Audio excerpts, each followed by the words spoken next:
یہ دن صرف جشن منانے کا دن نہیں بلکہ اپنی تاریخ کو یاد کرنے، اپنے شہداء کو خراج عقیدت سے پیش کرنے اور اپنے فرائض کا احساس تازہ کرنے کا دن بھی ہے۔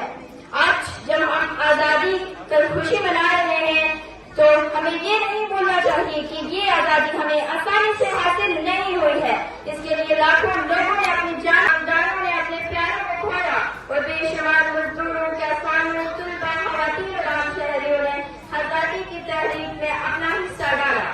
تاریخ ہمیں بتاتی ہے کہ آزادی کی جدوجہد صرف چند عظیم رہنماؤں تک محدود نہیں تھی، یہ ایک قومی تحریک تھی جس میں ہر طبقے کے لوگوں نے بڑھ چڑھ کر حصہ لیا۔ کسی نے جیل کی صورتیں برداشت کی، کسی نے اپنی روزی روٹی قربان کر دی، کسی نے اپنے خواب وطن میں قربان کر دیے۔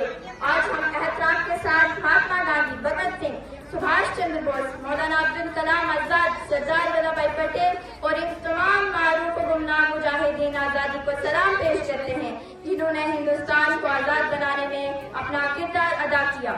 ہمارا خون بھی حاضر ہے اس زمین کے لیے، ہمارا خون بھی حاضر ہے اس زمین کے لیے کہ ہم نے سیکھا ہے جینا فقط اسی کے لیے، کہ ہم نے سیکھا ہے جینا فقط اسی کے لیے۔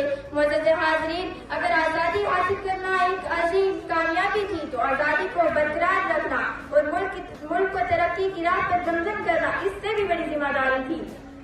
آج بھی ایک مزدور جب پیٹ پر اینٹ رکھتا ہے تو وہ ایک عمارت نہیں بلکہ ملک کا مستقبل تیار کر رہا ہوتا ہے۔ جب ایک کسان کھیت میں محنت کرتا ہے تو وہ صرف فصل نہیں اگاتا بلکہ اپنی غذائی سلامتی کو یقینی بناتا ہے۔ جب ایک استاد کلاس روم میں علم کی شمع روشن کرتا ہے تو وہ صرف سبق نہیں پڑھاتا بلکہ ایک ذمہ دار شہری تیار کرتا ہے۔ جب ایک سپاہی سرحد پر کھڑا رہتا ہے تو وہ صرف زمین کی حفاظت نہیں کرتا بلکہ ہماری آبوں اور ہماری آزادی کی حفاظت کرتا ہے۔ اور جب ایک طالب علم دل لگا کر پڑھائی کرتا ہے تو وہ دراصل اپنے ملک کے روشن مستقبل کو بنیاد رکھتا ہے۔ میرے پیارے دوستوں، ہم نئی نسل ہیں اور آنے والا ہندوستان ہمارے ہاتھوں میں ہے۔ اگر ہم چاہتے ہیں کہ ہمارا ملک ترقی کی نئی بلندیوں کو چھوئے تو ہمیں چند باتوں کو اپنی زندگی کا حصہ بنانا ہوگا۔ ہمیشہ سچ بولیں اور ایمانداری اختیار کریں، اپنے اساتذہ، والدین اور بزرگوں کا احترام کریں، محنت اور کامیابی کا راستہ بنائیں، صفائی، نظم و ضبط اور وقت کی پابندی بنائیں، مذہب، زبان، ذات اور علاقے سے بلاتر ہو کر سب سے محبت کریں، ماحول کا تحفظ کریں، ہندوستان کے آئین اور اس کے اقدار کا احترام کریں۔ ہمارا آئین ہمیں انصاف، آزادی، مساوات اور اموات کا پیغام دیتا ہے۔ یہ وہ اقدار ہیں جو ایک مضبوط اور خوشحال ہندوستان کی بنیاد ہیں۔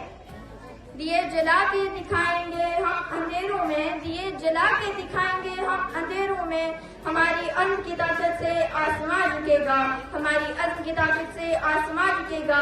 ہم اس چمن کے محافظ ہیں، یہ ہمارا ہے، ہم اس چمن کے محافظ ہیں، یہ ہمارا ہے۔ ہمارے قدموں سے اب وقت کا زمان دکھے گا، ہمارے قدموں سے اب وقت کا زمان دکھے گا۔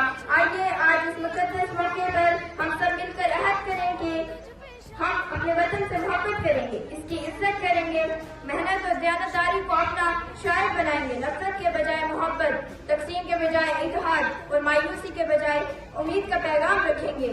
آخر میں اپنی بات اس دعا کے ساتھ ختم کرتی ہوں کہ ہمارا پیارا وطن امن، ترقی، خوشحالی اور بھائی چارے کا گہوارہ بنا رہے اور ہم سب اس کی خدمت کرنے والے ذمہ دار شہری بنے۔